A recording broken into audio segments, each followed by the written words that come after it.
Salut tout le monde et bienvenue dans cette revue de presse. On démarre avec les grandes manœuvres de la Ligue 1. Ça va bouger cet été dans les effectifs français mais aussi sur les bancs de touche. Pierre Sage est l'un des personnages à suivre, lui qui a quitté l'OL en cours de saison et attend toujours de retrouver un banc de touche. Roberto De Zerbi de son côté a atteint son objectif, une qualification en Ligue des Champions. Malgré tout, l'entraîneur italien a laissé planer un petit doute sur son avenir. Il a expliqué qu'il devait rencontrer ses dirigeants pour discuter, même si l'optimisme est de mise pour l'OM. Il suffit de voir le ressenti du vestiaire. Dans un entretien accordé aux Parisiens, Pierre-Emile Højbjerg a loué les qualités de coach et de meneur d'hommes de De Zerbi qui a rassemblé les joueurs.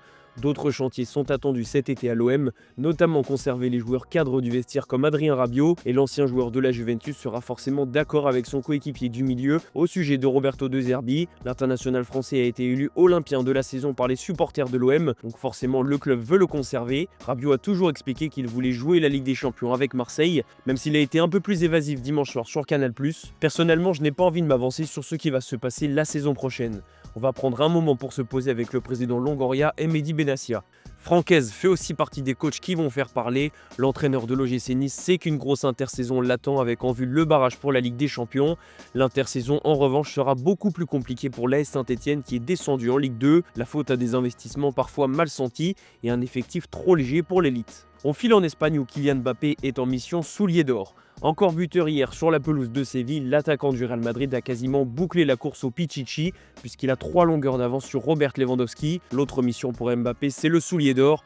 La belle Andalouse titre l'équipe pour évoquer la nouvelle prestation décisive de l'ancien joueur du PSG. Il n'est qu'à un but de Victor Gyökeres, même s'il devra aussi se méfier de Mohamed Salah. En tout cas au Real Madrid, tout le monde a pour idée de l'aider à finir soulier d'or. La preuve avec l'offrande de Luka Modric hier. En parlant du milieu de terrain croate, son contrat se termine le mois prochain, mais son avenir pourrait bien s'écrire au Real un peu plus longtemps. Marca explique que Xabi Alonso souhaiterait le conserver, notamment pour son expérience. L'Atlético de Madrid s'est imposé pour sa dernière à domicile. André Correa a marqué dans les derniers instants pour son ultime match avec les Colchoneros. Pas de victoire pour le Barça, mais une belle célébration. Les Catalans ont pu fêter leur titre devant leur public malgré la défaite à domicile contre Villarreal qui frustre un peu. Lamine Yamal lui a encore égalé, il a encore marqué et Joan Laporta a encore fait une annonce sur son avenir. Ça fait un moment qu'on attend la prolongation de la pépite espagnole, mais pour le moment toujours rien. Tout est pratiquement bouclé, a déclaré le président du Barça après le match contre Villarreal. Une bonne nouvelle pour Barcelone. Dans le sens des départs, c'est Ferran Torres qui pourrait filer. Auteur d'une très belle saison, l'attaquant espagnol serait suivi par Aston Villa. Et justement, les Villains pourraient avoir un argument. Il s'appelle Emiliano Martinez. Le gardien argentin a récemment prolongé jusqu'en 2029, mais il n'est pas certain de rester. Et le Barça est intéressé. Le club catalan aurait même déjà fait une offre, tout comme Manchester United. Dans tous les cas, Barcelone va laisser filer pas mal de monde cet été. Selon Relevo, Ansu Fati sera l'un des premiers à quitter le club vu son manque de temps de jeu. Pablo Torre, qui n'est pas très utilisé, devrait lui aussi partir. Et il y a d'autres candidats comme Ronald Araujo, Andreas Christensen, Eric Garcia, voire même Fermín López. Ce dernier intéresse des clubs saoudiens. Il a déjà refusé plusieurs offres mais pourrait revenir à la charge, tout comme les clubs anglais. En Italie, le suspense pour le Scudetto est toujours présent. Naples peut souffler puisque l'Inter n'a pas profité de son faux pas. Les joueurs d'Antonio Conte ont été tenus en échec sur la pelouse de Parme. Un match nul qui pouvait donc permettre à l'Inter Milan de passer devant à une journée de la fin. C'est raté pour les interistes qui ont fait 2 partout contre la Lazio. C'est l'immortel Pedro qui a inscrit un doublé dont un pénalty à la 90e minute alors que l'Inter pensait avoir repris la tête du championnat. Un peu derrière au classement, la Juventus a fait le boulot contre l'Udinese. Succès 2-0 pour les hommes d'Igor Tudor et une Ligue des Champions qui se rapproche un peu plus. Il reste une journée pour confirmer la qualification. Même chose pour l'AS Roma qui a battu facilement l'AC Milan. 3-1 pour le club de la Louve qui est 5e et pour le moment qualifié en Ligue Europa. Direction l'Angleterre où Declan Rice a encore fait parler la poudre. Le milieu de terrain anglais est le seul buteur du choc entre Arsenal 2e et Newcastle 3e. Une victoire importante pour les Gunners qui conservent donc leur 2e place et sont même assurés de finir à ce rang. Jamie Vardy lui a conclu son aventure avec Leicester de la plus belle des manières.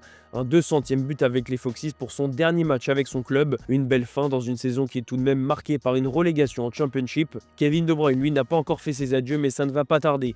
Interrogé sur la possibilité de le voir à la Coupe du Monde des clubs, le milieu de terrain belge est très pessimiste. Il ne veut pas se blesser et donc se priver de trouver un club facilement cet été. En attendant, Manchester City va devoir s'activer sur le mercato. Plusieurs dossiers sont en cours et Pep Guardiola l'a annoncé lui-même. Les pistes Florian Wirtz, Tijani Reinders ou encore Morgan Gibbs-White sont actives. City pourrait dépenser plus de 200 millions d'euros pour s'offrir au moins 2 joueurs de cette liste. De grandes ambitions qui doivent permettre aux Sky Blues de renouer avec le succès la saison prochaine. On va finir cette revue de presse aux Pays-Bas où le PSV Eindhoven a décroché un titre bizarre hier. Le PSV a doublé l'Ajax au bout du suspense alors qu'il avait 9 points de retard à 5 journées de la fin. Un finish incroyable qui a failli partir en fumée hier lorsque le PSV a vu le Sparta Rotterdam revenir au score. Finalement, les joueurs de Peter Bosz ont fait le job pour être sacrés champions et donc doubler l'Ajax Amsterdam au bout de cette saison. Un coup dur énorme pour l'Ajax qui voulait rebondir après une saison dernière très compliquée sur tous les plans. Voilà, c'est la fin de cette revue de presse les amis, merci de l'avoir suivi et on se donne rendez-vous en fin d'après-midi pour le JT Foot Mercato.